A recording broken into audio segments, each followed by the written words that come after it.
Good morning, good morning, good morning, good morning, good people. Yeah, you know what it is. Hard worker, scrappy, unfiltered, and sometimes unhinged football content. Hard to explain, but you know it when you see it.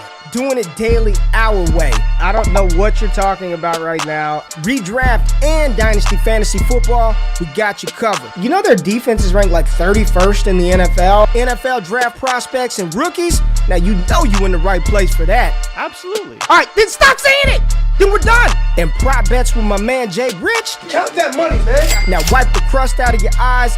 Get you a cup of coffee. It's time to wake your ass up with Ray G. You honestly are making absolutely no sense, and you sound silly as hell. Good morning, good morning, good morning, good morning, good morning, good morning, good morning, good morning, good morning, good morning, good people. Welcome into the building. Y'all know who it is, man. It's your boy Ray G.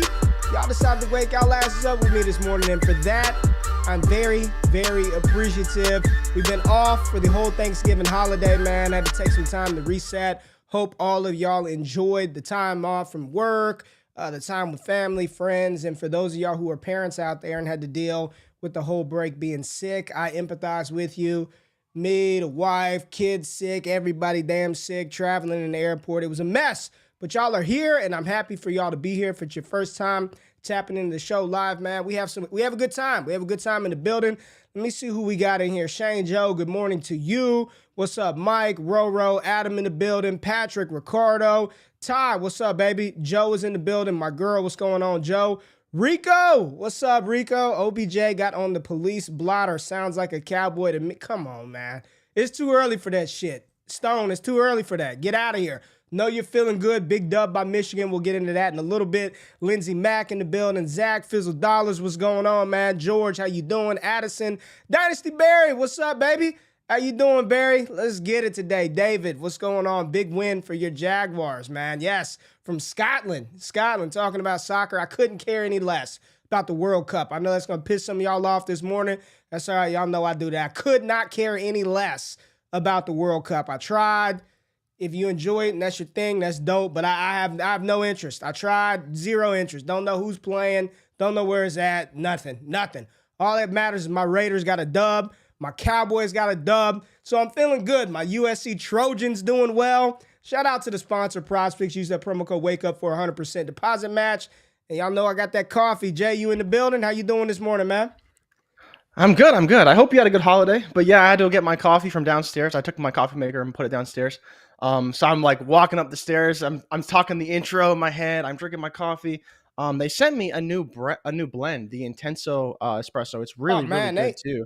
They need to send me some new stuff. I got the Brooklyn blend and the Aroma espresso joint. So get that Michelle Adoro coffee, Michelle Adoro USA, 15% off with the promo code WakeUp. Got to start the day. And for those of y'all who don't think I really be drinking the coffee, you can see the smoke. There's a look. You can see the coffee ring in there. It's in there, baby. But I want to start today talking a little bit about college football, man. And we're at that point in the college season where it's a wrap, and the rookie draft data and ADP and stuff is going to be ever more important, especially for those of us in Dynasty. This past weekend, we did see Caleb Williams go ahead and wrap up that Heisman Trophy, quarterback from USC.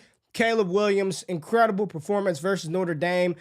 I don't want to put lofty comps on players 2 years away from them stepping foot on an NFL field.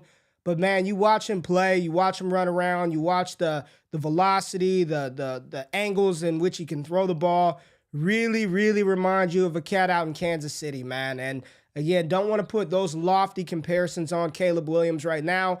But when you're looking for that elite quarterback, you know, we talk about 2023 with Bryce Young. We saw C.J. Stroud and Ohio State lose to Michigan. They got foot put in ass by Michigan, actually. I'm at 45-23. C.J. Stroud had 350 yards, 2 touchdowns, but they just got out-physicaled without Blake Corum. Donovan Edwards over 200 yards on the ground. Shout out to Michigan in the job Jim Harbaugh is doing there. 2 years in a row, beating Ohio State. But Caleb Williams looks like the guy that we want every Dynasty rookie quarterback to be. I'm watching Stroud. I know there's going to be questions about Bryce Young. Will Levis played this weekend. This is going to be an interesting draft cycle because there's no clear-cut guy outside of Bijan Robinson. We can argue back and forth about the wide receivers? Is it Quentin Johnston? Is it Jordan Addison? What happened to JSN? He got like 5 catches on the entire season, right? He's been injured. Boutte, I love me some Kayshon Boutte, and y'all know how we feel about these LSU Tigers, but I look at them and I'm like, Malik Neighbors looks like the best wide receiver on that team. What happened to Boutte? Michael Mayer's a stud at tight end. It's just, this is going to be an interesting cycle. The running backs, you're watching Devon Achane carve up LSU, and you're like, man, this dude is definitely a top 5 cat in this class. And then you're like, he's 5'9", 185 pounds. How can you draft a running back for the NFL at that size? It is going to be a wild ride for the 23 draft cycle, the 23 draft process. But I promise y'all, we got you covered. We're running mocks every single week. We're going to have the most accurate ADP. We're going to have the most, at least, data-intensive ADP service out there. We're not running a mock or 2 and then pushing that and peddling that as ADP. We are running mock drafts weekly, multiple rookie mocks. So get in, patreon.com/allgas. Jay, anything that you want to say about the college football this weekend? I don't know if you got a chance to watch any. That's all I did this past weekend. Looks like the playoffs are set pretty much with Georgia. Even if they lose, they're going to make it to the college football playoff. Michigan is probably in there regardless. TCU is the only one. I don't know if they would bump a 2-loss Alabama over a 1-loss Big 12 team, but seems like the College Football Committee wants to get Alabama in there some way, somehow. It's going to be interesting. It's going to be interesting. It's going to be a fun ride, this college football playoff.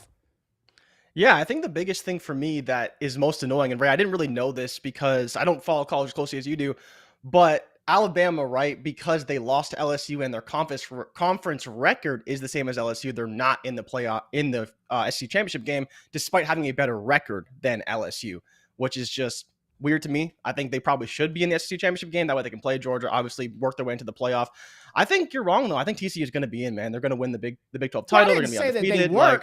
I did not say that they weren't. I said I don't know what the committee would do because they're trying to force Alabama in the college football playoff. So what I said was they should be, but I don't know what the committee would do. So I don't know if I was right or wrong. I'm just stating what I think the committee is trying to do. Are you worried at all about Utah? No. I think Utah could give USC a bit of a game. But I mean, USC should be in. As long as they win, they're going to be in. TCU will be in.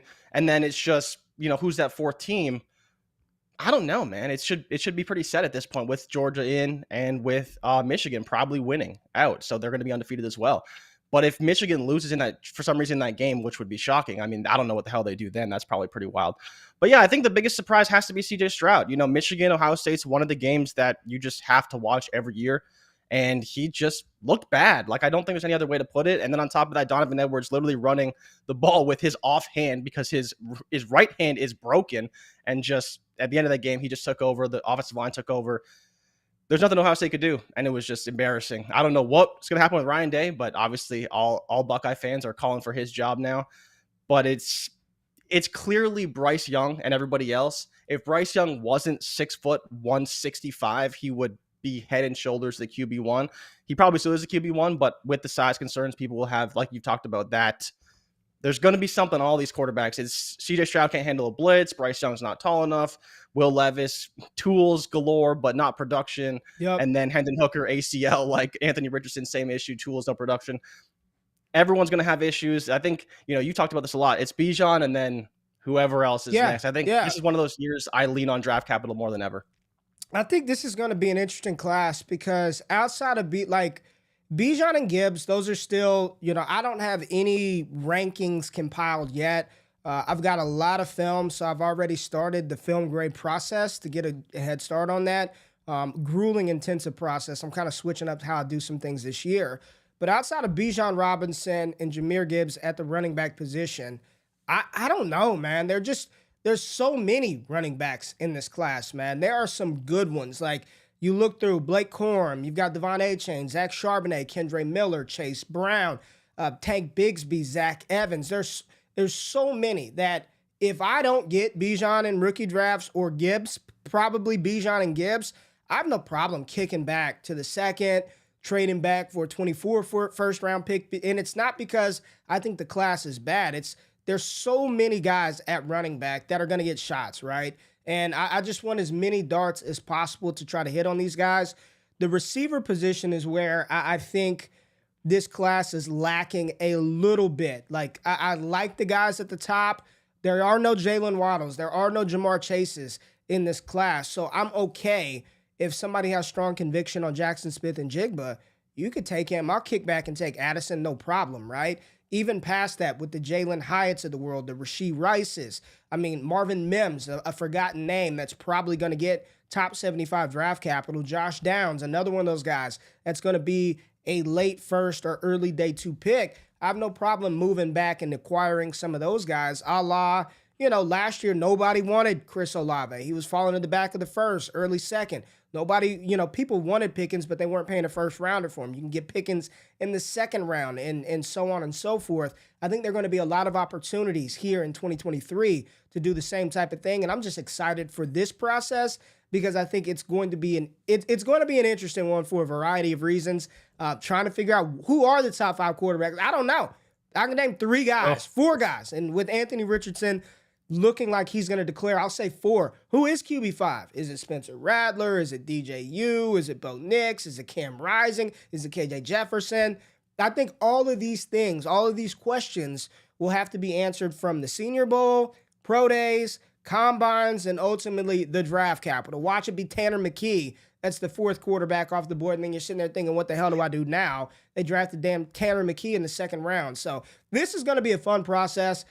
More college to come once the NFL wraps up and we get into full-time scouting. But we got to get into the NFL because we saw a crazy game last night. Jordan Love came in, looked kind of good. Jordan Love looked kind of good to me. You must not have watched the game. You must not have watched the game. Kind of good. You didn't, if you are looking shocked by saying he did not look good, you didn't watch the game. Out there, man. It was insane. Every throw. I said every throw. Boom, boom, boom, boom. I was like, what the hell am I watching, man? He looked and the good. zip? He looked good. I know he had the arm, right? But he was throwing good. The zip and the accuracy was there. He hit the whole shot. And you're just like, bro, it was limited. He came in, no pressure. We'll see what happens when teams have the game script for him. I don't care. He looked good, Jay. He looked good, but we got to get into some news. Let's go straight facts, baby. The biggest news in the world of sports. Covered and brought to you by one man, Jordan Richards. This is Straight Facts, presented by Michelle Adoro. All right, Ray. So unfortunately, I do have some injury news for us. Our sweet prince, Darnell Mooney, is looking like he's going to be out for the rest of the year with an injury. He hobbled off in that game versus the Jets. I wasn't sure the extent of it. It looked like it was probably a knee injury, but Tom Pelissero did report that he's probably going to need surgery on that and will be out for the year. Elijah Mitchell reportedly also has a potential another MCL sprain, which, I mean, at this point, Elijah Mitchell's MCLs are just no good. So he may miss some time. Obviously they're looking at a playoff berth. So how long he's out, we're not too sure. But for the fantasy season, he could be out for the rest of the fantasy year, which means great things for Christian McCaffrey and not so good things if you do have Elijah Mitchell. Michael Carter has a sprained ankle. We don't know if it's a high ankle sprain. There is a possibility that's a high ankle sprain. Obviously, we're going to talk about Bam Knight in a little bit and how he looked in this offense. But the Jets are unsure of the severity right now. He'll get an MRI to confirm that. But if he does have a high ankle sprain, he could be out potentially even through the fantasy playoffs and at least for the first couple rounds. Allen Robinson's going to get foot surgery. He's going to be out for the year. And then Damian Harris had a thigh injury and did not practice yesterday. So I would not expect him to necessarily play against the Bills, who play on Thursday Night Football this week. But that's pretty much it. Not a ton. There was a lot of tackles who got hurt. I think not the Dolphins tackle. I think he tore his pec or something. There's a lot of tackles who got hurt. Yeah, Teron Armstead, he had a bad injury, so he may be out for a little bit. I believe the Jets guard also got hurt. They're not sure the severity of his injury. And then a Niners guard actually also hurt himself as well. So there's just a few offensive line injuries if this happens and picks up a lot. But those are kind of the main fantasy implication kind of players. Not a ton of guys that we're using a lot, but in that new Jets offense with Mr. White, that could be a bit of a problem if you don't have a good running back. Let's just start there, man. Let's just start there with the Jets and their thorough beatdown of the Chicago Bears.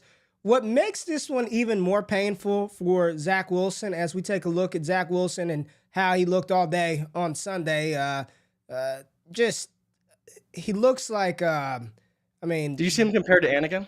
Yeah, he definitely looks like Anakin Skywalker. There's no doubt about it, man. He is about to go full fucking Darth Vader here real soon. Just dark side incoming for Zach Wilson. But this was a get-right game for him. The Bears are terrible, man. And it's like It's like Christmas where you get in trouble. This happened to me, right? And I went in the closet when I was younger and I pulled out a Super Nintendo and I was like, hey, mommy, whose Super Nintendo is this? And she's like, it was yours, but now that you pulled it out, you're not going to get it. In the back of my mind, I was like, she's still going to give it to me on Christmas.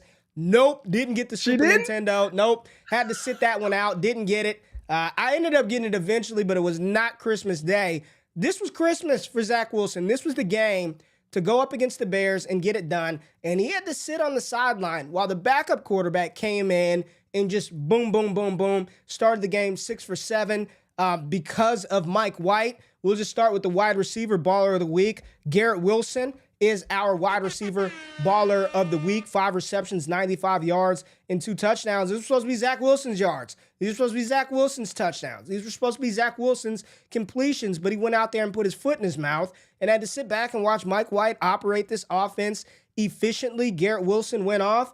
And I'm not Coach Saleh. I have no inside information into the Jets, but it'd be hard for me to believe that Zach Wilson is going to get this job back for next week. Maybe, the reports were Saleh said we still have confidence in him. We want to see him play this year, but they're not going to pull him off of the field after that, man. It was raining, and they just let Mike White throw.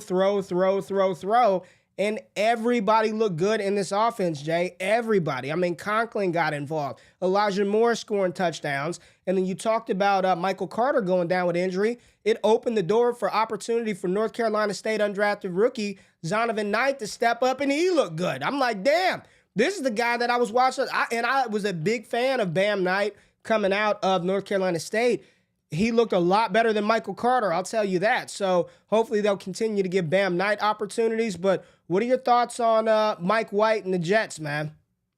I love it. I love it, man. Mike White carried me in a league that I really needed him to get the job done. 300 yards, 3 touchdowns, only 16 completions. This is, you talk about it all the time. Backup quarterback is everyone's favorite position in football. And when you get to go against the Chicago Bears defense, it definitely makes your job a lot easier. But you're right, man. You look at some of those highlights and watching that game, it was raining hard and it wasn't easy to make some of those throws. But Garrett Wilson made it look easy. He got the ball to Elijah Moore, who's been in a coffin basically since week 1. And then you talk about Bam Knight, over 100 total yards, 17 touches. Looked great, and I have to give credit to Scott Connor here because Scott's doing a roster construction series on Destination Devy. His pod dropped this morning, and his motto and him and Eric's motto is any running back on a 53, right? Any running back on a 53, you want them on your roster because you just never know what may happen. And you actually picked up Bam Knight against me in our Royal Rumble League, and he had a pretty good week for you in our Best Ball League. But it just kind of reinforces that idea that now, to your point, he may get some run going forward. Michael Carter may be out. And on the other side, I mean, I don't really know what to say about Trevor Siemian and and that offense. But it's all about the Jets, man. Could the Jets, Ray, I have to ask you this, could the Jets win this division on the back of Mike White and all those playmakers who are playing well? No, I don't think so. I don't want to get out ahead over our skis here. It was the Bears, man. That defense is awful. I can't recall anything outside of a couple of Claypool catches. I think there was a David Montgomery catch and run or a Montgomery plotting run. Yeah. But outside of that, I don't even recall them doing anything offensively at all, like nothing. So, no, I think in a division with Buffalo, this is a tough division. The AFC East is no joke. You want the records now? Yeah, so I think they're all, 6-4 or better? Yeah, well, the Patriots are 6-5, so Dolphins are 8-3, Bills are 8-3, Jets are 7-4, and the Pats are 6-5. And the Bills play the Pats Thursday Night Football this week. So if somehow the Pats beat the Bills, this division gets real interesting, and obviously the Dolphins would have a stranglehold at that point. But yeah, man, I don't think they can win it, but this is what happens when you play silly games, you win silly prizes. And Zach Wilson won the silliest prize there was because this was a great spot for him to get right. Mike White, if you don't have him, if he's on waivers, go pick him up. Bam Knight, if he's on waivers, I think he's one of the top priority ads this week.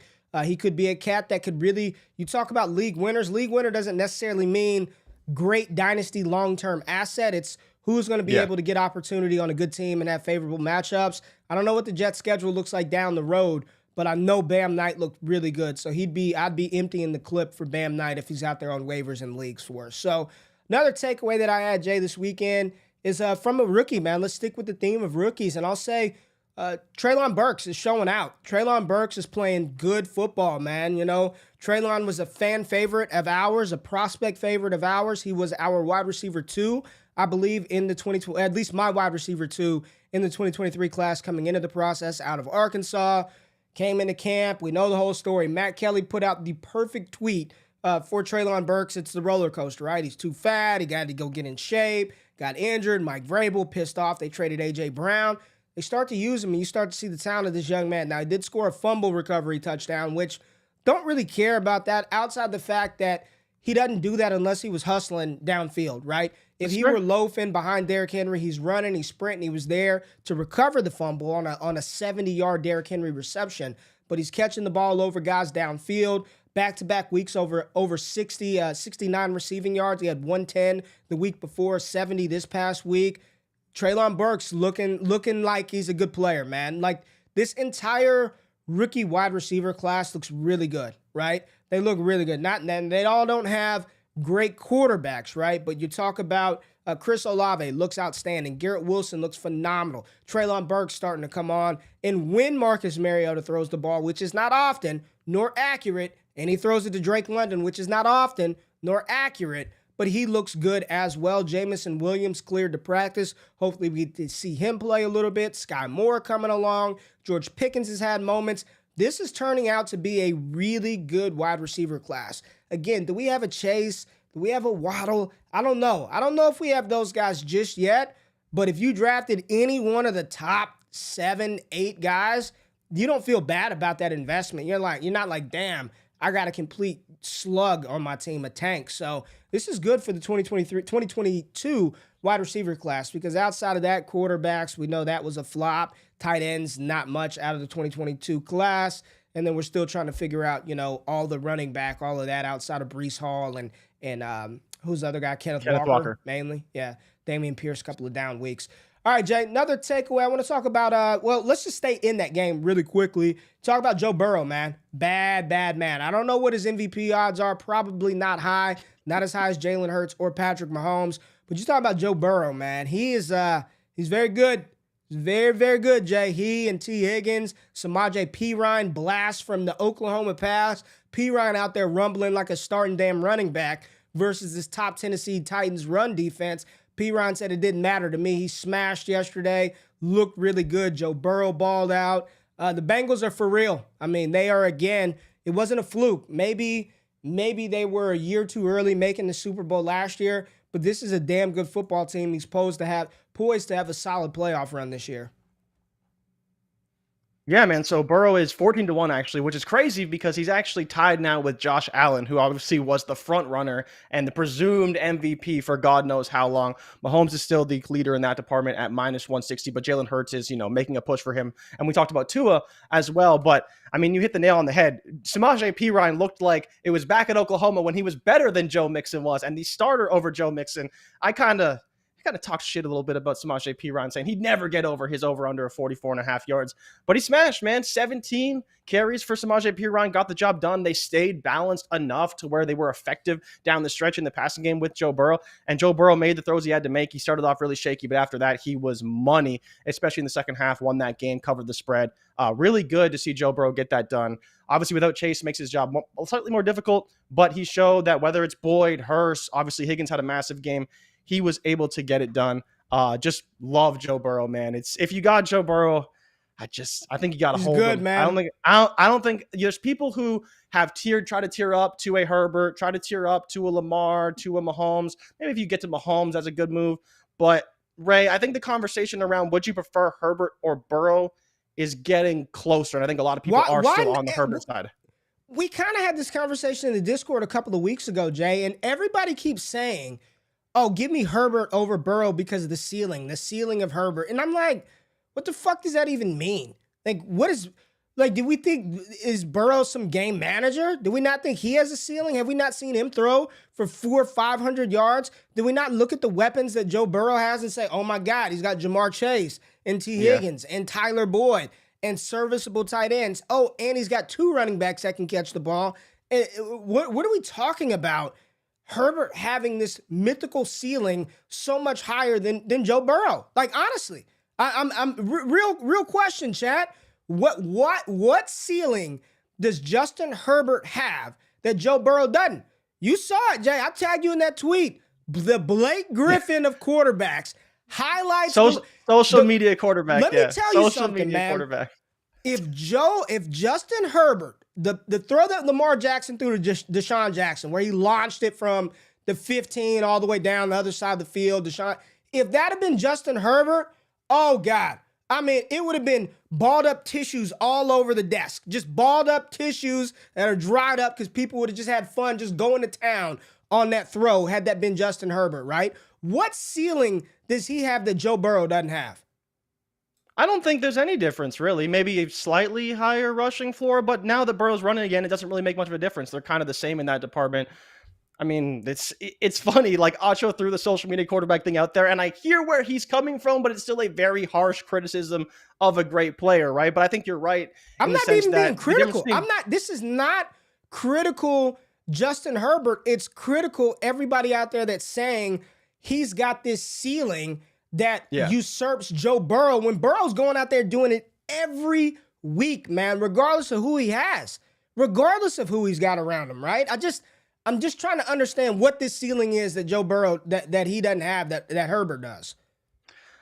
I think it just comes down to volume, right? Is Burrow going to get the volume that Herbert has potentially? I mean, Burrow still has more passing yards than Justin Herbert does, and Justin Herbert's team has been depleted a little bit, but they are pretty close. They're similar in touchdowns. Burrow's second league in touchdowns, third in yards, and Herbert is fifth in yards. But I think they're very similar, right? Like, I don't think they should be valued much differently. If you want Herbert, you think that mythical unicorn and that ceiling that he could have is like that 50 touchdown Mahomes season.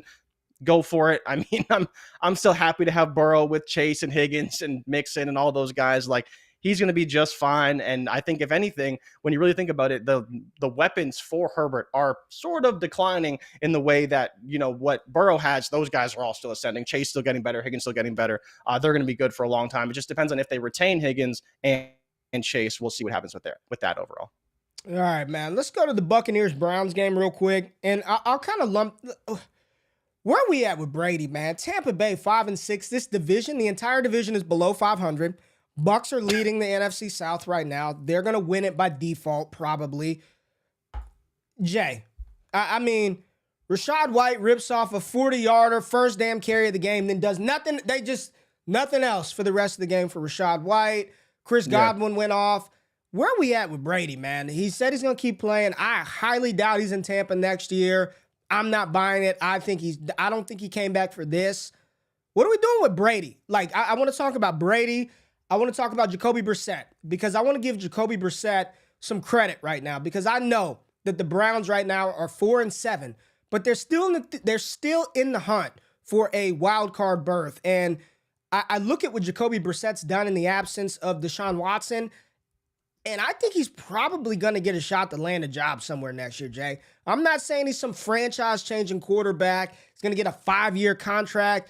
But teams that are looking to bridge in a quarterback, right? Let's just say the Colts decide to and I don't even know if this is feasible, so I'm just saying. Say they move on from Matt Ryan. They want to draft Anthony Richardson some point in the draft. No, A-Rich isn't ready. And they're like, bring back Brissett, right? On a 2-year deal. Let him be the bridge quarterback. He's done a really good job for Cleveland, man, of not sinking the ship and making plays as Cleveland beats Tampa Bay this weekend.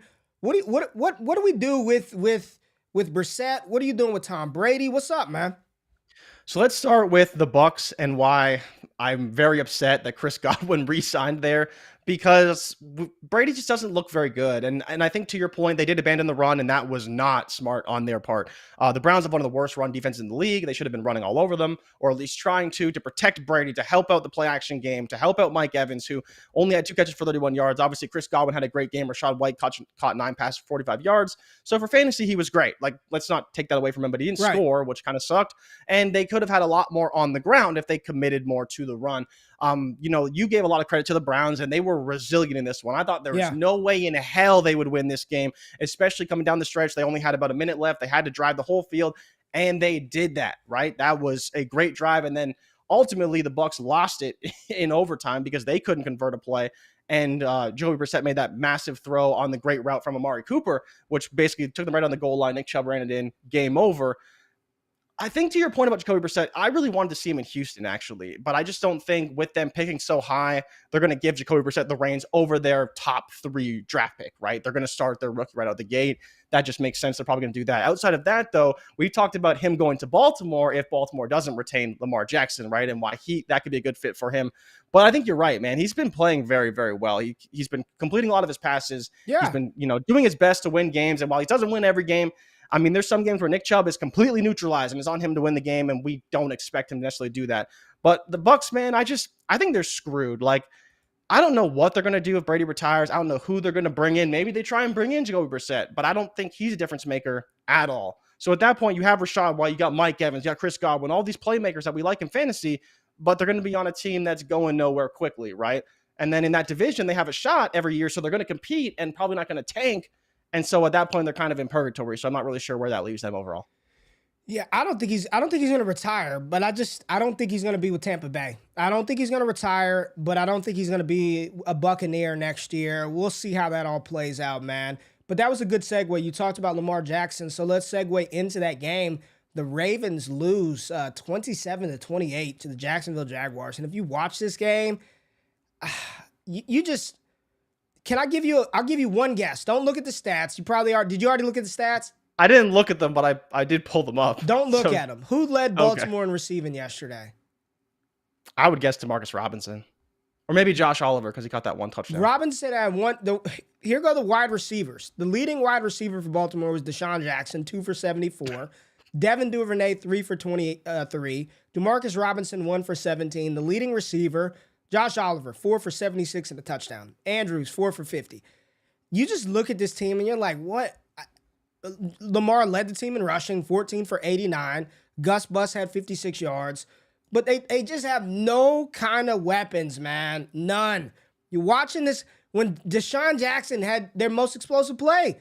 D-Jax, who's been chilling like me. Yeah. Just chilling just chilling at home for months, right? And they bring him in, and he's their most. It's rough. But credit to the Jacksonville Jaguars, and I want to give big credit because you've been talking about your boy T-Law for the longest. You have sharded everything all over Trevor Lawrence. And T-Law, for everything that he's not, man, that's one tough SOB. That dude gets hit, pummeled, battered, beaten, bruised, and he just gets up every play, man, and keeps dealing. And that final drive, we had said it, I think it was 5 or 6 weeks ago. The drive, I was like, this is the drive that T-Law needed to make, and he threw an interception. Has another opportunity to drive Jacksonville down the field, minute and a half left, and boom, boom, boom. Beautiful touchdown to Marvin Jones. And because of that, Trevor Lawrence is our quarterback baller of the week. 29 for 37, 321, and 3 touchdowns. And let me tell you something right now. This ought to be a lesson to everybody out there, Jay, because it wasn't just you, wasn't just people in the chat. There were a lot of people who called Trevor Lawrence a bust after last season. He's done. His likely outcome is Derek Carr at best. And I'm just watching this kid battle. And do his thing. And I'm like, this is why you got to be patient, man. Not every single rookie is going to come in from day one and light it up. Everyone, I have no idea, Jay, if Kenny Pickett is good or bad. No clue whatsoever. Probably not very good, but I don't know. But I'm not about to bury Pickett when we all know the offensive line is absolute shit in Pittsburgh. It's been a mess. Like, I'm just not doing that. There were a lot of savvy, smart analysts who were like, it's done. No shot in hell for Trevor Lawrence. And that drive right there is a confidence-building drive and a huge win for Jacksonville. And there's 4-7 right now. But, man, next year, when they've got their full allotment of talent, right, they probably upgrade the tight end position or potentially another wide receiver. They get Calvin Ridley back. Another year with Christian Kirk. Another year with Travis Etienne. Get offensive line help. This is a scary young team. And Trevor Lawrence, man, he played a hell of a game. QBR 75 yesterday.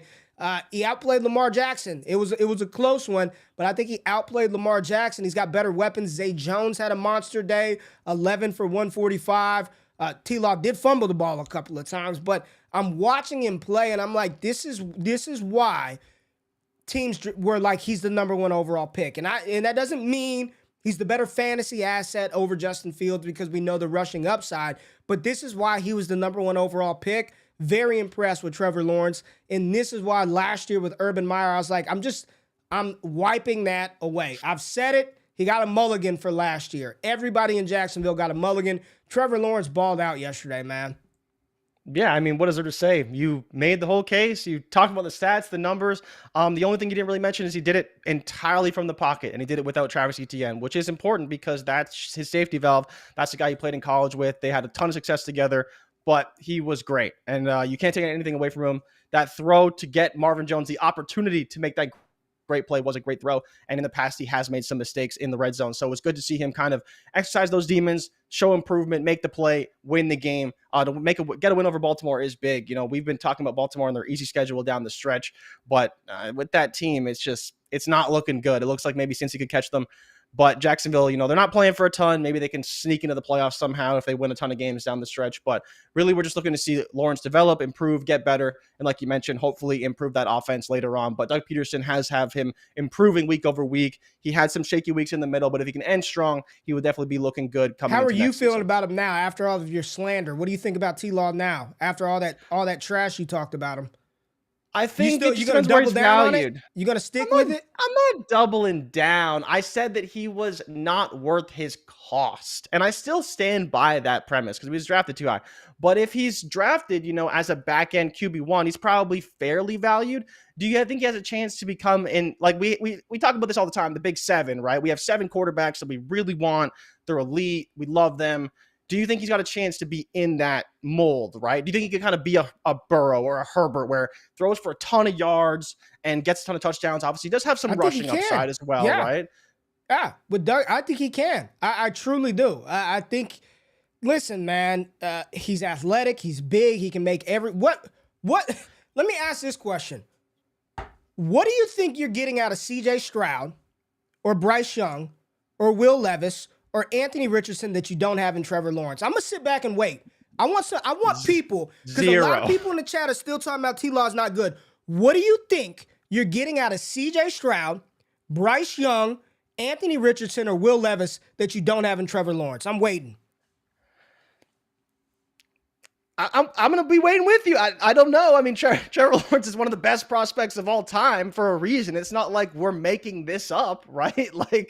Right. So what's crazy is for everything T-Law isn't, and it feels like he throws very timely interceptions. He's only thrown 6 this year, which really isn't that bad with his 16 touchdowns, which is 13th in the NFL. He's 11th in yards. He's middle of the pack, 16th in QBR, so not that bad, right? Middling quarterback. He's had some bad weeks. He fumbles a little bit more than we'd like, but outside of that, I think the metrics look pretty good for Trevor Lawrence. Obviously had some great games, some big wins. He was in a slump for about 3 games, but Denver, Vegas, and KC is a tough stretch now, hopefully out of that slump. You know, he's playing well, man. It's hard not to like him. I don't know. I know you didn't say this, but I know you didn't say this, but I'm curious what people think they're getting out of C.J. Stroud, a rookie, right? That you don't have in what is it? What is it? I don't know. I would. The funny thing is that if he had the size, I think I would prefer Bryce Young. But they are like Trevor Lawrence is still head and shoulders above what Bryce Young even is right now because he does have the size and he will run and like all these things for fantasy purposes. I still love Bryce Young. The IQ of him is ridiculously high, right? I love Bryce. He needs to have Bryce. He needs to have the Bryce tools are the around. same size though, and that's terrifying. It's terrifying. And then you have Stroud, and Stroud just folds in the big moments, can't handle the Stroud blitz. Is fine, man. Hopefully he gets better, but he's not Trevor Lawrence. He's just probably not going to be that. This is actually a really good comp. It's a really good comp for my boy Jalen Hyatt. This is a very good comp. The off-brand Tyler Lockett. I actually like this. This is actually a good one. I'm just saying, man, I think T-Law is a dynasty buy, man. I really do. I think he's the type of cat that in year 3, I think next year we will see what he is and what his trajectory is going to be is next year. That's a good question. David asked Dak or T-Law? I don't know. I've been well on record saying I don't really want Dak, and Dak looks better than he did in the past, but It might be T-Law. It might be. I think that it's a very interesting question because Dak for If me I had is to pick not a today, top 7 quarterback. like dynasty, Yeah, dynasty. I would take Trevor, man. I would take Trevor. I think they're about the same right now. I don't know where their ranks are on keep trade cut or a D or whatever. It's probably ADP close, search, man. but they're probably close. I would take Trevor. I would honestly, if I would take Trevor right now over Dak. I don't care if it's a rebuild or win now. I think they're probably close to being the same type of guy, man. I love it, man. I think he's a dynasty buy. Let's talk about a dynasty set. What do you got? T-Law's ahead of him right now at QB 11. Dak is QB 12 on keep trade cut. Which is interesting. Dak's 30 years old, man. Suffered a couple of injuries. Had an injury. Yeah, I'd take Trevor. Talk about somebody you would not take and just keep those QB ranks up. What are we doing with Russell Wilson, Jay? I mean, at this point, Ray, I'm out. Jay, I'm out, hold man. on, no, I can't defend Jay. him anymore. I'm watching Red Zone, so I'm not really paying attention to what's going on. And I looked up, and Carolina was up 23 to like 3. And I was like, what? The Panthers? The Darnolds? Bro, what are you doing? Russell Wilson. He's praying, man. He's praying. And it's not helping. Praying too. I'm praying too. It needs to go. I don't know. What do you do with Russ, man? 142 passing yards, Jay. No rushing yards. Sutton gave you floor. Yeah. What do you do with Russ, it. man? Is Russ cooked? Is it Hackett? Is it Russ? I don't want to. This is a $250 million quarterback, Jay. They traded first round picks. They traded everything away for Russell Wilson. They backed up the Brinks truck for a this team. Guy. This division was supposed to be the best division we've ever seen. Broncos are 3-8, Jay. 3-8. Got the Seahawks sitting right now with the top 10 pick from them. Top 5 pick probably, I think. What do you do with Russ? Hackett's got to get fired at some point, man. Man, Hackett. I don't know if he gets fired, but there has to be a fall guy for this situation. It's completely unacceptable. It's just in so many ways, and it may be entirely Russ's fault. And I think it's funny because every week Pete Carroll looks like the greatest coach in the history of football.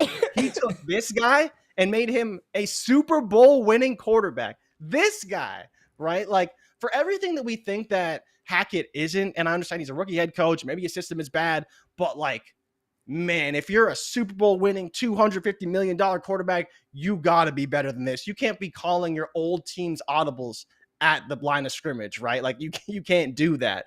And so they're not firing Russ. He's not going anywhere, right? Like, that's just reality. No, Russ is locked in, baby. He's a starter. Could get fired, probably should get fired, but does that mean a new coach is going to fix this situation? I don't know, man. And again, if you have Russ, you're holding because it ain't like his value's really going anywhere, right? You can't sell him, and you just pray that they figure it out, right? Like, you just pray they figure it out. But Joe, I laugh, right? Because Seattle is just looking so good in this whole situation after botching. Joe, tell me what you would pay. A girl, Joe, said Russ. What would you pay for him? What does Russ cost you right now? It can't be. Ain't no way you're giving up a first. It has to be a first, though. Like, if we're just living in reality. I'm not giving you a first for Russ, man. Would you give a 24 first for Russ? Probably not. We like 24. Absolutely not. Yeah, we like 24. Absolutely not. But I mean, like, are you getting him for 2 seconds? Maybe. But I think in reality, right, he's a guy you can't buy because 2 seconds. I would pay 2 seconds for Russ potentially, but again, I may want the pieces for my Russ. He's giving me jack squat right now, and I don't know if he's going to be better next year. So I think I may just wait till the offseason, see what the situation looks like. Maybe it gets worse. Maybe Hack gets fired. Maybe they don't bring in a coach. Like, maybe the pessimism festers for a little bit around Russ. That's the only thing. Like, I just think that you can't assume you're getting him for less than a first, because that's just the going rate for a starting quarterback with a $200 million contract. And I don't think any of us are paying that price. Here's the level-headed approach, man. I think Russ's confidence is shot, man. And there's something to be, I'm telling you, man, having confidence is, if you lack confidence, Jay, whether it's baseball, you talk about, you see it all the time with hitters, right? Where they just, They have to go sit down for a little bit, right? They pull them out. They got to go drop down to get their confidence back. I don't care if it's the quarterback position, NBA confidence, can't hit free throws, whatever it is. I think Russ's confidence is shot, man. These guys hear this stuff, man, and they see it. And I know it's easy for us to sit back and say, you're getting paid $250 million. I don't want to hear your damn excuses about not having confidence, right? But something's not working there, like with Hackett, with Russ, like it's not there. I don't believe he's this bad. I don't think that he just forgot how to throw the ball, forgot how to go through his progression. I don't believe that. No way. Whether it's the system, his confidence is shot. And here's the thing. It's not going to fix itself this year. So I'm okay in Dynasty for the right price. Like I'll tell you right now, I'm not trading a high second round pick for him. It would literally be if I had a pair of back end seconds and I'm like, you can have my Jermaine Burton and you can have my Israel Abaconda for Russell Wilson, I would do that, right? Like I'm trying to be level headed here. But it's not going to fix itself this year. This year it's a wrap. He's cooked this year. Nothing. This is the offense they've installed. We got 5 weeks left in the season. Nothing's going to change. Like it's going to be shit for the rest of the year. But hopefully they can get in the lab, figure something out for next year. But this year it's no bueno, Jay. It's not good. And quickly on the other side of the ball, DJ Moore has life. Deontay Foreman, another 100-yard game. Good to just see him back. Maybe this is what we can expect from Cam Akers and James Robinson 3 years down the line, that they'll rehabilitate themselves and become Deontay Foreman. But we ain't going to get out of here, and we're not getting out of here yet without talking about my Las Vegas Raiders, baby. We got a dub. You see, I got the shirt on. When you got dual teams, you can wear the Dallas hat and the Raiders sweatshirt. But my Raiders got it done over the Seahawks in overtime. I felt some type of way about this one because we need a high draft pick. But, Jay, Josh Jacobs, the running back baller of the week. Wow. Talk about ridiculous. Talk about a man. And let me tell you what's about to happen, man. Jacobs is about to get the bag and be hurt every year of his career after this year. He's going to get the bag, and then he's not going to play another full. Josh Jacobs has been incredible this year, Jay. Absolutely nuts, man. Iced the game with an 86-yard touchdown run. He's catching the ball one-handed. How good is I remember us having this conversation with our boy Scott, and Scott was like, nobody wants Josh Jacobs in Dynasty. Yeah. I want him. You want him now. He looks pretty good to me, man. Talk to me about the Raiders. Talk about Jacobs. Devontae Adams, had a bunch of targets, 7 for 74. Derek Carr looked up and down in this matchup. Kenneth Walker did nothing on the ground. Geno Smith, 300 yards through the air. DK did all right. 11 catches, 90 yards. Tyler Lockett scored a touchdown. But talk to me about Josh freaking Jacobs. 229 on the ground and then 74 yards through the air. My God. Dude scored like 60-something points in leagues that I played him in. Yeah, Josh Jacobs leading the team in rushing, obviously, and receiving. What more can be said for a guy who's just peaking at the absolute right time? I'm ready for Bill Belichick to go throw Josh Jacobs a bag, a former Alabama running back coming off a phenomenal season. Bill's probably going to be like, let's go get Josh Jacobs. But in Dynasty, it's interesting because his price is getting up there, man. Like, you got to imagine he's probably a top 10 running back for sure. I don't know. Is he? I don't know. You keep talking. I'm going to go look. So the biggest thing for me with Jacobs, right, isn't that I don't want him. It's what is the cost and what's his long-term outlook, and can he be a stud running back in this offense for a long time? That's the only thing I'm unsure about. But otherwise, he's been great. For this season, he's going to be awesome. Where is he at? Is he top 5? Don't tell me he's top 5. Bro, not even top 10. Really? Right now, so Scott's right. Scott's right. No one wants him. No one wants Josh Jacobs. He's RB14. He's 24 years old. Here goes some running backs ahead of Josh Jacobs. DeAndre Swift, Javonte Williams, Ramondre Stevenson, Derrick Henry.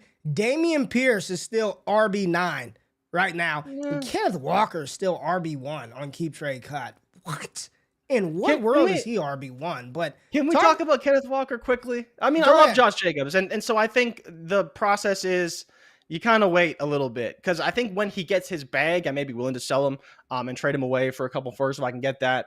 But again, people forget how young he is. Like, he came into the league at 20, and he's been balling ever since. He's been a little bit injured and banged up, but now Josh McDaniels is like, you're our guy, right? And if you're Josh McDaniels' guy, you're going to be a good running back who gets a ton of work. But he's been really, really good this season. There's no taking away from him. But Kenneth Walker is funny because all you see, Ray, is that one run, right? The 14-yard touchdown run.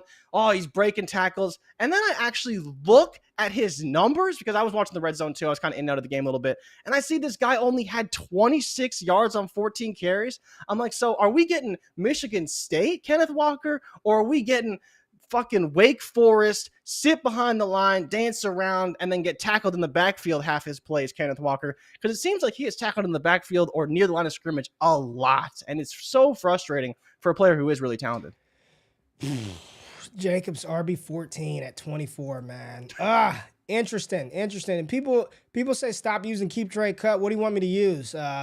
ESPN ADP. I mean, this is what the community is saying. Then give me your dynasty rankings, and we'll use your dynasty rankings. Nah, I'm not. You got to pay for that shit. Patreon.com/allgas if you want those. Let's go to the Washington-Atlanta game as Mariota pissed that game away because he can't throw the ball to anybody. Olamide Zaccheaus 5 for 91 on 8 targets. London 2 for 29. No Kyle Pitts, so of course the other tight end scores a touchdown. No doubt about it, right? We know that was going to happen. B-Rob, man. Brian Robinson. Big game for B-Rob and his big hat. Did you see the picture of B-Rob and his big hat? Yeah. I got to give me one of them. There's B-Rob and his big hat. It's dope, man. He's got a homeboy that makes these big hats. Brian Robinson out there trucking folks, catching passes out of the backfield, 100 yards on the ground. He looked good this game versus Atlanta. He looked very good in this one. Terry McLaurin didn't do much. A lot of people were excited about him. He had 4 for 48. Nothing from McLaurin. And Heineke was ho-hum. Just a game of 2 bad quarterbacks. Yet Washington is 7-5, Jay. 7-5 and right in the playoff hunt for a wild card. I mean, the entire NFC East has 7 wins. 7 or more wins. The entire NFC East. Just freaking AFC East, NFC East, just a monster division. I have nothing else to say from this game except Mariota's probably going to be the quarterback next year unless Atlanta really goes into tank mode for the rest of the year. And then I ask you, if they draft Will Levis, how is that even better than Marcus Mariota? I mean, I don't know. I don't know. Probably better. Maybe a slightly higher passing ceiling, right? Less running the ball. Yeah. He'll give his Jimmy receivers and tight ends maybe we get Jimmy G in Atlanta. Don't say that. Don't say that, Ray. You don't want Jimmy G in Atlanta? I'd prefer Lamar Jackson, you know. I mean, Lamar would be dope too, but all right. Let's go to another terrible game. The Houston Texans tried to make it interesting at the end. They are 1-9 and will be picking number 1 overall, and I am predicting they take Alabama quarterback Bryce Young number 1 overall. Okay. I do think Bryce will be drafted ahead of C.J. Stroud. There is nothing to take away from this side besides, did you hear what Brandon Cooks said? Did you see the Brandon Cooks quote? You didn't see the reporters asked Brandon Cooks, at what point did you know you guys were outmatched? And Brandon Cooks said, from the moment we stepped on the field, I knew it. And he said, I'm just keeping it real. From the moment we stepped on the field, I knew we were outmatched by Miami. Miami put foot in Houston's ass. They pulled the starters after the third quarter. Tua, 300 passing yards. Ho-hum, Tua, another 300-yard game. And he just spread the ball to everybody. Trent Sherfield caught a bunch of passes. Durham Smythe caught a touchdown pass. Tyreek and Waddle both had 85 yards on the dot. And Miami rolls to 8-3, looking like one of the best teams in the AFC. Jeff Wilson let everybody down. We thought he would just rumble over Houston. He has fucking 39 yards rushing in that one. Dameon Pierce, everyone's RB9 on the season, 5 for 8 for Dameon Pierce. And I have nothing else to take away from this game, Jay. Well, Ray, you missed the biggest point here is that while Dameon Pierce didn't score, Dare Agumbawale got in the end zone. So everyone's favorite running back got in the end zone. Dameon Pierce stunk it up again. Kyle Allen, not any better than Davis Mills because he still threw 2 picks. and Tua went over his passing yards, and I was devastated. Jeff Wilson stunk against the league's worst rushing defense, and they just didn't run. Mike McDaniels does not care about game script. He doesn't care about opposing defensive ranking. He just says we're going to throw the ball because we like Tua and we want Tua to be good, and that's what happened. But the big story here, Ray, and I think it is important to point out, Tua got sacked 4 times in this game, and every time he got sacked, I was getting a little nervous. Yeah, every time he got hit. This 30-0, and he's still in this game taking hits. I'm like, dude, what every time he got hit, I'm like, did he get up? Did he get up? I'm watching. Did you see the first? I think it was the first sack. This guy's back is like an accordion, bro. He's like all the way back. I didn't see it, man. Dude, it didn't look good. It did not look good. He's fine now. But yeah, when you're up 30-0 at halftime and your quarterback is dropping back, taking hits, when he has 2 concussions this season, I'm like, please don't do that to Tua. I want to see him be healthy. But outside of that, yeah, nothing to talk about. Houston stinks. They're just terrible. Yeah, they're But terrible. Jordan Akins, 5 for 61 on the touchdown. Didn't know that happened. I almost made him the tight end baller of the week, but I don't know who the hell started Jordan Akins this week. If you started Akins, I give you an air horn sounder. Good job. The tight end baller of the week, because we're not going to talk about Dallas. We got the dub. Was Dalton Schultz. He had 2 touchdowns, 31 yards on 4 receptions. Dallas Cowboys, got to get one of those guys in there. But Dalton Schultz, tight end baller of the week, definitely helped some people out in a brutal position of tight end. But let's go to LA and the Rams. The Chargers got it done. They went for 2. Won the game. Justin Herbert, 3 touchdowns passing. Keenan Allen made it through the game again. He scored a touchdown. Eckler, 11. Eckler's receiving props, whether it's targets or receptions, just take him every week because he's going to catch 1 million passes. Didn't know he leads the league in yak as well. He does nothing on the ground. He's terrible between the tackles, but when you catch 11 for 60, it doesn't even matter. Austin Eckler, the new and improved James White, or maybe he's just the Austin Eckler. DeAndre Carter, 73 and a touchdown, turning into like a flex-worthy option every week. DeAndre Carter. Really good. On the other side of the ball, James Conner rumbled for 120 yards. Finally scored a receiving touchdown. It was getting close for that anytime touchdown. Kyler Murray running all over the field. 56 yards and a touchdown for Kyler. Almost 200 passing yards. As Arizona falls again, and Kyler Murray said we were effed schematically. Him and Cliff Kingsbury, whatever's going on with those two, just Arizona not very good, and they're not going to make the playoffs. Not very good, not going to make the playoffs. Nothing more to say about that game. Patrick Mahomes beat the LA Rams, and the big takeaway here, Jay, Isaiah Pacheco, 22 carries. They finally found some semblance of a running game. They kept Travis Kelce in check for the most parts. The Rams, they played all right, but they had no quarterback. They have no quarterback. They have no running back. They have no wide receivers. Jay, Rams are done, right? This was the final nail in the coffin. A-Rob on IR. They're talking about Stafford, season-ending injury. Kupp, season-ending. What happens to the Rams after this year? Because McVay's gone. You know this, right? McVay's gone. I mean, I think it was actually your people at the Draft Network wrote an article recently about Stafford potentially retiring, right? And the fears of him retiring. And we've been talking about this, it feels like, for weeks now. That makes perfect sense. Like, McVay's got to go because he doesn't want to be there for a rebuild. Stafford's got to go because he's got no one around him. I don't know what they do with Cooper Kupp. Maybe they trade him to try and get some draft capital. I have to imagine someone would be willing to trade a first for Cooper Kupp, but maybe not. I don't know. He is a little bit older. But outside of that, they have nobody. Like, they have no picks. If they had their draft pick, right, it would be 3rd overall. The Detroit Lions are going to have a top 5 draft pick simply because they traded Jared Goff away or traded for Jared Goff. Like, it is mind-boggling to see the demise of the Rams. Not because they're bad, but just because, like, I didn't think they'd be this bad. Yeah, they went no all one in, thought they they'd won. be That's this bad. awesome. But this bad, damn, man, like, that sucks. But I mean, they Well, went they all got in, a they Super won. Bowl. So who cares? I mean, yeah, they got a doesn't Super matter. Bowl out of it, right? They went all in. They got a chip. So mission accomplished. But this team is done. I mean, honestly, Jay, I don't want any Ram in Dynasty. None of them. Outside of Cooper Kupp. That's the only one. Cooper Kupp is the only one. They need to trade Ramsey. They need to, like, this is it. Like, they have no capital, no youth. And you think A-Rob, Donald Pollard retires what too? a bust of a pick. That is I was all in on A-Rob. I'm like, this dude, I think at one point I was like, they both can have 1,200 receiving yards. 1,300 yards, yeah, just insane. Just, they're done. Woof. The Rams are done. Just done. No part of them. Sky Moore getting more involved. Patrick Mahomes is just great, man. 9-2. The Chiefs are Ronald Jones sighting? What'd you say? Ronald Jones? Hilarious. Yeah, Ronald Jones sighting. I mean, he always looks good running the ball, but he just can't hold on to the ball. And everything else that goes into playing running back, he's not very good at.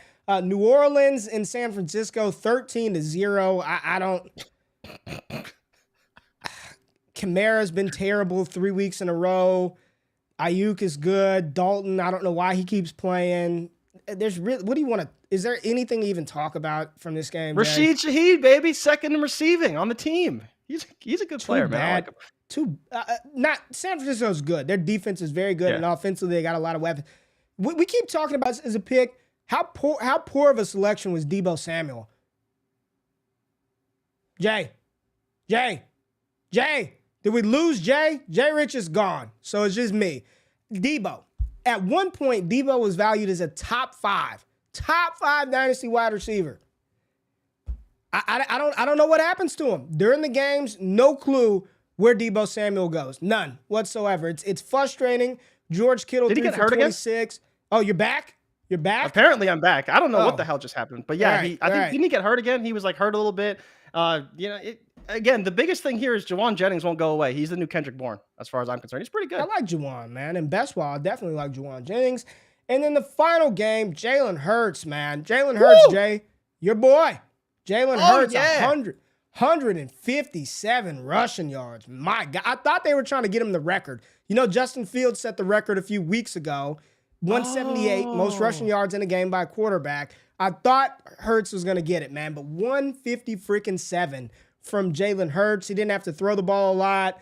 Devontae Smith, A.J. Brown both had 4 catches. A.J. Brown and Quez Watkins scored a touchdown. It's just... when they're operating like this, it's good things happen. A.J. Dillon led Green Bay in rushing. Where did that come from? 64 yards and a touchdown from A.J. Dillon. Aaron Jones. Get it. Free Aaron Jones, please. I mean, man, he got 3 for 56 and scored a touchdown. But, man, let him run the ball a little bit more. Christian Watson, again, man. Big and fast, Jay. He's big and fast. Big and fast. Talk about him.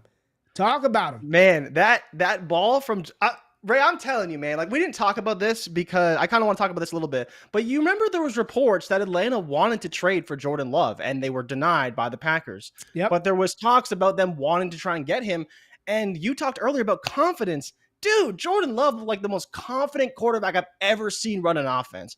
He drops back, Christian Watson right in the slot, runs a slant, hits him right between the hash marks, and boom, jets down the sideline, gone. No one could catch him.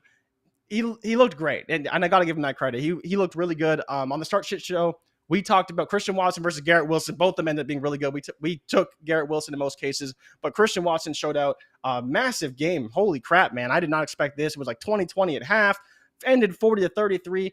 We'll see what happens with Rodgers. I guess, like, let's be honest. Do you want Rodgers to play the rest of the season? Like, if he was hurt for the rest of the year, would you be mad? Because I kind of want to see Jordan Love. I want to see Jordan Love. I want to see him as a first round. I want to see him. I don't know if he's good or bad. He's been waiting for a long time. I want to see Jordan Love. Probably not good, but I want to see. He looked good last night. He looked confident. They talked about how he looked from last preseason to this preseason. I want to see Jordan Love. I just want to see it. I know what Aaron Rodgers is. Nobody wants him in Dynasty. The value, no one's going to trade for him. Like, I want Jordan Love. I want to see Love. I want to know. For him? Would I trade for who? Love? Jordan Love, yeah. Sure. Just based off what you saw yesterday, like, would you trade a second-round pick for him? Because you're not going to get him for less than that. I'd trade a second for him, yeah. If it's a late second or something, and I like, you know, I got a chance, I think I'm willing to see what he could be. Has Matt LaFleur said anything? Have we gotten to Mike Zimmer from Matt LaFleur yet about I see him every day in practice? Have we heard any?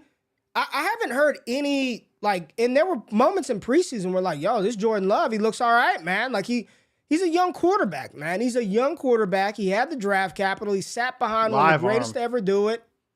Give him a shot. At least see what you got in him. I would trade some back end second for him just to see. Miles Sanders had a big game as well. I mean, my God, 21 for 143 and 2. Good game by them, man. Good game by Philadelphia. 10-1, running away with the NFC East, running away with that number 1 seed. The Packers, I mean,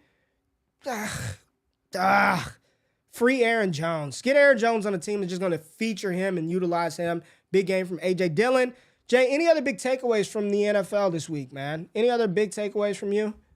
Not really, no. I think I'm so intrigued by what the Jets do. Like, Mike White played an awful defense, but man, he just looks good. Like, it's amazing what a competent, not even good quarterback, but he played very well. What a competent quarterback can do in this offense with the players on that offense, with how good that defense is. Like, they could really do some things. Like, they won some games in spite of Zach Wilson, and they lost a couple of games because of Zach Wilson as well. Like, that Patriots game, they should not have lost.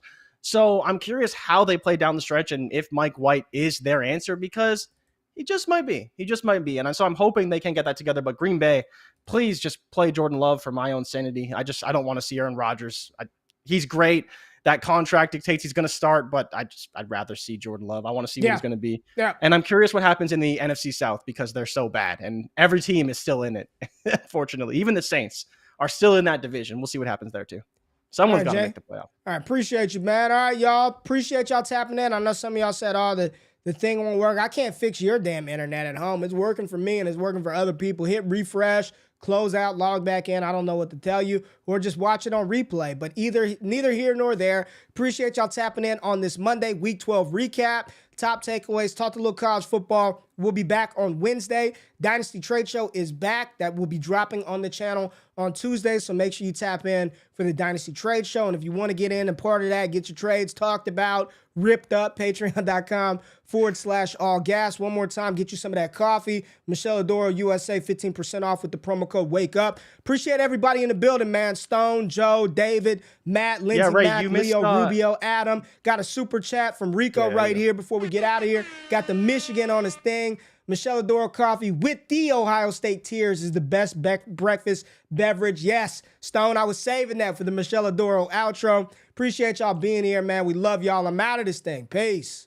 Thank y'all for watching the Wake Up Show with myself and Jay Rich. If you finished the show and you're still hanging around and have yet to hit the thumbs up button or subscribe to the channel, do that right now and turn them alerts on while you're at it. If you want more exclusive access to me, Jay Rich, the entire Destination Devy team, patreon.com/allgas gives you that access. Make sure you subscribe to the newsletter for free 99 content. And if you want to get in on that action, use the promo code WAKEUP over on PrizePicks for a 100% deposit match up to $100 for first-time users, and a brand new show dropping on the Mojo YouTube channel. Myself and Jay Rich will be talking about these players and their value from a stock market perspective every single week this fall over on Mojo. It's all gas all the time. Love y'all. I'm out of this thing. Peace.